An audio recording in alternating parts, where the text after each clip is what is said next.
Hello दोस्तों, कैसे हो आप लोग? मस्त हो एकदम। चलो आज पढ़ते हैं नेक्स्ट वीडियो में। इससे पहले हमने डिफरेंट टाइप्स ऑफ परिपथ के बारे में पढ़ लिया था, 2-3 परिपथ के बारे में। ठीक है, अब हम आगे देखते हैं कि कौन सा परिपथ आपका जो इम्पोर्टेंट है, क्योंकि पेपर आपका हो रहा है तो इम्पोर्टेंट जो है उसके बारे में हम पढ़ते हैं, जो पेपर में आ सकता है। ठीक है, अक्सर जो पूछे जाते हैं पेपर में। ठीक है, तो चलो आज हम लोग पढ़ते हैं नया। तो चलो देखते हैं आगे नेक्स्ट। तो सबसे पहले हम लोग पढ़ेंगे, ये आपका जो है, जब परिपथ में क्या हो, धारिता C और प्रेरकत्व क्या हो L श्रेणी क्रम में जुड़ा। ठीक है, जब परिपथ में क्या हो बेटा, जब परिपथ में प्रेरकत्व L तथा धारिता C श्रेणी क्रम में जुड़ा हो।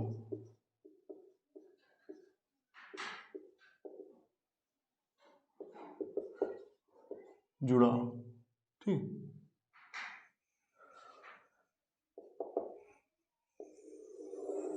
जब क्या हो, परिपथ में प्रेरकत्व L तथा धारिता C श्रेणी क्रम में जुड़ा। ये परिपथ LC सर्किट और एक आपका होता है बेटा LCR सर्किट। ये दोनों अक्सर क्या होते हैं, पूछ लिए जाते हैं। क्यों पूछे जाते हैं? क्योंकि LC सर्किट और LCR सर्किट में एक पॉइंट आपका आता है रेजोनेंस फ्रीक्वेंसी, अनुनादी आवृत्ति के बारे में पूछ लेता है। तो अनुनादी आवृत्ति कब होती है? ठीक है, ये केवल और केवल दो ही सर्किट में, इसमें LC सर्किट और LCR सर्किट में होगी, क्योंकि इसी में आपका क्या होता है, L और C होता है, जिसके कारण आपका XL और XC आता है। जब XL क्या होता है, XC के बराबर होता है, तभी आपका रेजोनेंस फ्रीक्वेंसी आता है, और इसके लिए आपको प्रतिबाधा को क्या होना पड़ता है, 0 होना पड़ता है। ठीक है, तो ये सब बात की बातें हैं। अभी चलिए पहले सिंपल सा इसको सॉल्व करें कि आपका LC सर्किट क्या होता है, फिर उसके बाद इसी में प्रूव करते करते आपको हम बताएंगे कि आपका अनुनादी फ्रीक्वेंसी कैसे प्रूव होता है या क्या होता है। ठीक है ना, आओ देखते हैं। सबसे पहले क्या करेंगे, हम एक प्रेरकत्व और एक धारिता को क्या करेंगे, सबसे पहले एक प्रेरकत्व लेंगे और एक धारिता को लेंगे, दोनों को क्या करेंगे, एक श्रेणी क्रम में जोड़कर और एक प्रत्यावर्ती धारा स्रोत जिसका वोल्टेज क्या होगा, V बराबर V0 sin ओमेगा t से जोड़ देंगे। ठीक है, तो चलो आओ देखते हैं बेटा। तो सबसे पहले क्या करेंगे, एक प्रेरकत्व लेंगे बेटा, ये हो गया प्रेरकत्व, और फिर क्या करेंगे, एक धारिता, इसको हमने श्रेणी क्रम में जोड़ दिया, और दोनों को क्या किया, एक प्रत्यावर्ती धारा स्रोत, क्या हुआ, प्रत्यावर्ती धारा स्रोत से जोड़ दिया। ये हो गया आपका प्रत्यावर्ती धारा स्रोत, जिसका वोल्टेज क्या है, V बराबर V0 sin ओमेगा t। ठीक है, ये आपका प्रेरकत्व को किससे लिखते हैं बेटा, L से, और इसको C से। तो यहां से यहां तक का वोल्टेज जो होगा वो होगा VL होगा बेटा, और यहां से यहां तक का वोल्टेज जो होगा वो क्या होगा, VC के नाम से होगा। ठीक है, क्योंकि आपको पता है कि श्रेणी क्रम में जो वोल्टेज होता है, श्रेणी क्रम में वोल्टेज जो होता है वो अलग अलग होता है। ठीक है, धारा तो समान होती है श्रेणी क्रम में, ठीक है, लेकिन वोल्टेज क्या होता है बेटा, अलग। समांतर क्रम में वोल्टेज सेम होता है हर जगह, और आपका धारा क्या होती है, अलग अलग हो जाती है। तो ये आपका श्रेणी क्रम है, तो यहाँ का वोल्टेज कुछ अलग होगा, प्रेरकत्व का, धारिता का कुछ अलग होगा। तो हमने मान लिया यहाँ पे VL, यहाँ पे क्या है, VC है। ठीक, आओ चलो देखते हैं। तो ये आपका सिंपल सा बन गया। अब क्या करते हैं, इसका एक ग्राफ बनाते हैं बेटा, फेजर डायग्राम। तो ये आपका धारा कुछ आपका इधर बहेगी बेटा, ये धारा हो गया। और क्योंकि आपका क्या होता है, LC सर्किट में, ठीक है, LC सर्किट में जो आपका वोल्टेज होता है, जब परिपथ में प्रेरकत्व लगा होता है तो जो वोल्टेज होता है वो क्या होता है, धारा से 90 अंश अग्रगामी होता है। क्या होता है, 90 अंश अग्रगामी होता है। ठीक है, तो यहाँ ये आपका धारा हो गया, तो इधर आपका जो वोल्टेज होगा किसका, प्रेरकत्व का, इससे 90 अंश, धारा से 90 अंश जाओगे तो 90 अंश आपका यही आएगा बेटा, धारा से 90 अंश, तो 90 अंश आपका ये आएगा। इधर हो गया आपका VL, क्या हो गया, VL। और जो आपका VC होता है वो धारा से 90 अंश पश्चगामी होता है। ठीक है, जो आपका वोल्टेज क्या होता है, धारिता का जो वोल्टेज होता है वो धारा से 90 अंश पश्चगामी, मतलब क्या होता है, 90 डिग्री पीछे होता है, लैग कर जाता है। ठीक है, तो यहां से क्या हो जाएगा बेटा, इधर आपका 90 अंश, ये आपका 90 अंश था, और ये भी क्या होगा 90 अंश, इधर आपका क्या होगा, VC होगा, क्या होगा, VC होगा। ठीक, ये हो गया आपका। अब आपका ये VL हो गया, ये क्या हो गया VC हो गया। अब यहां से अब हम क्या देखेंगे, कुछ आपका जो इन दोनों का ये जो आपका बन गया, इधर आपका VL वोल्टेज है, इधर VC है, इसका कुछ परिणामी वोल्टेज हम इधर मान लेते हैं बेटा। क्या मान लेते हैं, कुछ इसका परिणामी वोल्टेज इधर मान लेते हैं, और वो कितना मान लेते हैं, VL minus VC। VL minus VC क्या हो जाएगा, VL माइनस VC हो जाएगा। ठीक है, तो ये आपका परिणामी वोल्टेज आ गया VL माइनस VC, कुछ आपका इधर। तो निकाल लेते हैं बेटा, ये V आपका V के बराबर होगा VL माइनस VC, तो V बराबर क्या हो जाएगा, VL माइनस VC। ठीक है, ये इसका मतलब क्या है, अगर यहाँ पे VC बड़ा हुआ तो पहले VC का मान रखेंगे, फिर माइनस VL हो जाएगा। समरूप का इसका काम क्या है, घटाना ही है, लेकिन ये जो बड़ा होगा उसको पहले लिखेंगे, जो छोटा होगा उसको बाद में लिख देंगे। ठीक है, तो ये आपका V बराबर VL माइनस VC हो गया। अब यहां से V तो V ही है, VL के जगह पे हम क्या लिखेंगे बेटा, IXL लिख देंगे। VL का मान आप जानते हो ना, IXL। और इधर क्या हो गया, VC का मान क्या होगा, IXC हो जाएगा, IXC हो गया। या I दोनों में कॉमन ले लो बेटा, I कॉमन ले लेंगे तो आपका क्या हो गया, XL माइनस XC हो गया। क्या हो गया, XL माइनस XC हो गया। I को अपान में लाओ बेटा, तो V अपान I बराबर क्या हो गया, XL माइनस क्या हो गया आपका XC हो गया। XL माइनस क्या हो गया बेटा, XC हो गया।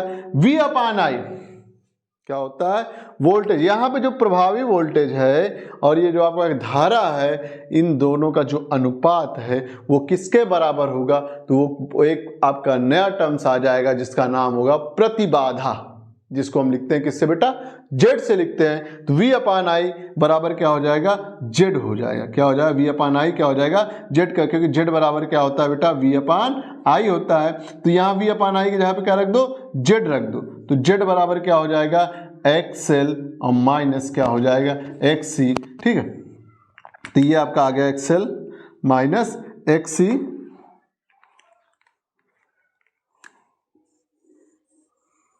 ठीक, जहां Z क्या है, प्रतिबाधा है। क्या है, प्रतिबाधा। प्रतिबाधा Z का है बेटा, प्रतिबाधा है। इसका भी मात्रक क्या होता है, ओम ही होता है। क्या होता है, ओम ही होता है। ठीक है, तो यहां से आपका Z बराबर क्या आ गया है, XL माइनस XC हो गया। क्या हो गया, XL माइनस XC आ गया है। XL बराबर आप जानते हो बेटा, क्या जानते हो, XL बराबर क्या होता है, ओमेगा L होता है। क्या होता है, ओमेगा L। और XC बराबर क्या होता है, 1 अपान ओमेगा C होता है। ठीक, ले जाके यहाँ पे रख दो, तो Z बराबर क्या आ गया बेटा, ओमेगा L और माइनस 1 अपान ओमेगा C। तो ये एक आपका फार्मूला ये भी आ गया। ठीक है, Z बराबर क्या आ गया, omega L minus 1 upon omega C। ठीक है, आप ये भी लिख सकते हो। ठीक, तो ये आपका आ गया, जब परिपथ में क्या हो, प्रेरकत्व तेल तथा धारिता सी श्रेणी क्रम में जुड़ा हुआ हो, तब आपका क्या होगा, प्रतिबाधा आपका आ जाएगा omega L minus 1 upon omega C, या फिर XL माइनस XC हो जाएगा। जहां Z क्या है बेटा, प्रतिबाधा है, और Z बराबर क्या होता है, V अपान I होता है। क्या होता है, V अपान I होता है। Z का जो मात्रक होता है, इसका भी मात्रक क्या होगा, ओम। इसका भी मात्रक क्या होगा, ओम हो जाएगा। क्या हो जाएगा बेटा, मात्रक ओम हो जाएगा। ठीक है, तो ये आपका निकल के आएगा। इसमें एक कंडीशन और आती है बेटा, क्या आती है कंडीशन, एक आपका थर्ड कंडीशन ये आती है कि आपका जब क्या हो कि XL बराबर क्या हो जाए, XC। ये जो आपका XL और XC आए ना, जब क्या हो जाए, XL बराबर क्या हो जाए बेटा, XC। जब XL बराबर XC हो जाए, हो तब आपका जब XL XC बराबर हो जाएंगे तो XL में से XC घट जाएगा, क्या आ जाएगा, दोनों आपस में बराबर होंगे तो 0 आ जाएगा। तब Z बराबर क्या आ जाएगा बेटा, 0। और Z बराबर 0 आने का मतलब है कि Z बराबर क्या होता है आपका, Z बराबर होता है V अपान I होता है। Z बराबर क्या होता है, V अपान I। और Z अगर यहाँ I बराबर क्या होगा, V अपान Z हो गया, और Z हमारे पास क्या हो गया बेटा, 0 हो गया। क्या हो गया, 0। तो V बराबर 0, 0 से भाग करोगे तो I क्या हो जाएगा, इनफाइनाइट। धारा क्या हो जाएगी, अनंत हो जाएगी। धारा क्या हो जाएगी, अनंत। तो कहने का मतलब क्या है कि जब XL बराबर XC हो, जब XL बराबर XC हो तब Z बराबर क्या होगा, 0 हो जाएगा। आप यहां से देख सकते हो XL XC को बराबर कर दोगे तो घट के क्या हो जाएगा, 0 हो जाएगा। और जब Z क्या हुआ, 0 हो गया, प्रतिबाधा क्या हो गई, 0 हो गई, तो धारा का मान क्या होगा बेटा, आप देख सकते हो धारा का मान क्या आ गया, अनंत आ गया। तब क्या होगा, Z बराबर 0, तब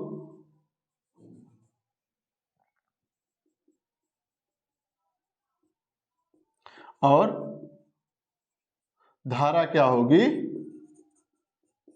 अनंत हो जाएगी। धारा क्या हो जाएगी बेटा, अनंत हो जाएगी।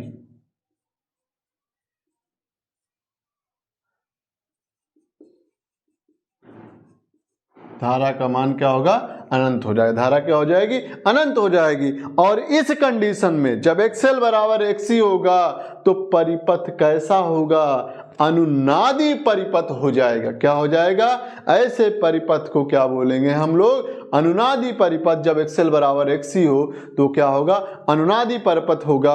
और जब XL बराबर XC हो जाएगा तो वहां से आपका क्या होगा, एक फ्रीक्वेंसी निकल के आती है जिसको हम लोग बोलते हैं अनुनादी फ्रीक्वेंसी, रेजोनेंस फ्रीक्वेंसी या अनुनादी परिपथ, सॉरी अनुनादी आवृत्ति। तो यहां से अनुनादी आवृत्ति आने का मतलब क्या, अनुनादी आवृत्ति होगा कब होगा, जब XL बराबर XC हो। और जब आपका, या फिर आप कह सकते हो कि LC सर्किट में जब प्रतिबाधा का मान 0 हो और धारा का मान क्या हो जाए, अनंत हो जाए, तब XL बराबर क्या होगा, XC होगा। और यही स्थिति क्या कहलाती है, अनुनादी आवृत्ति कहलाती है।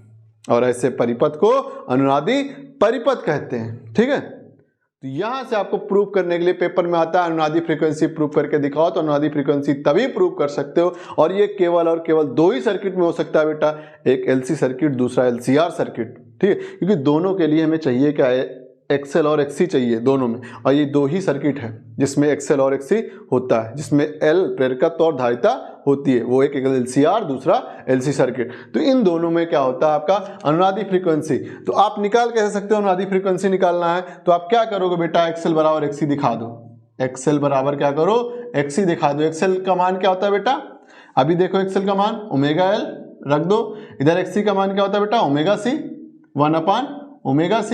ठीक है, ओमेगा के इधर भेजो तो ओमेगा स्क्वायर हो जाएगा, L को उधर भेज दो तो क्या हो जाएगा, 1/LC हो जाएगा। तो ओमेगा बराबर क्या आ जाएगा बेटा, 1/√LC हो जाएगा। ओमेगा बराबर होता है 2πf होता है बेटा, तो 1/√LC। ठीक है, तो यहाँ 2π को उधर भेज दो बेटा, तो f बराबर आ गया 1/, क्या हो गया, 2π√LC हो गया। ठीक है, तो यहां से आपका आ गया बेटा फ्रीक्वेंसी आ गई क्या, 1/2π√LC। ये आपका फ्रीक्वेंसी है जिसका मात्रक क्या होता है, हर्ट्ज होता है। क्या होता है मात्रक बेटा, हर्ट्ज। और ये जो आपका f आया है इसे हम बोलते हैं अनुनादी फ्रीक्वेंसी। क्या बोलते हैं, अनुनादी आवृत्ति, अनुनादी आवृत्ति, अनुनादी आवृत्ति। ठीक है, क्या बोलते हैं बेटा, अनुनादी आवृत्ति बोलते हैं। क्या बोलते हैं, अनुनादी आवृत्ति, रेजोनेंस फ्रीक्वेंसी बोलते हैं। क्या बोलते हैं, रेजोनेंस फ्रीक्वेंसी। तो ये पूरा का पूरा क्या हो गया आपका LC परिपथ हो गया। जब किसी परिपथ में क्या हो, प्रेरकत्व L और धारिता C श्रेणी क्रम में जुड़ा हो, तब क्या क्या होता है आप देख सकते हो, तब क्या क्या आपका आता है। ठीक है, तो आशा करते हैं आपको समझ में आ गया होगा। ठीक, नोट कर लो बेटा। ठीक है, इसे न्यूमेरिकल या फिर आपका प्रूव करने के लिए। ठीक है, आज तक के लिए इतना ही। अब नेक्स्ट मिलते हैं अगले वीडियो में अगले दिन। जब तक के लिए धन्यवाद, जय हिंद।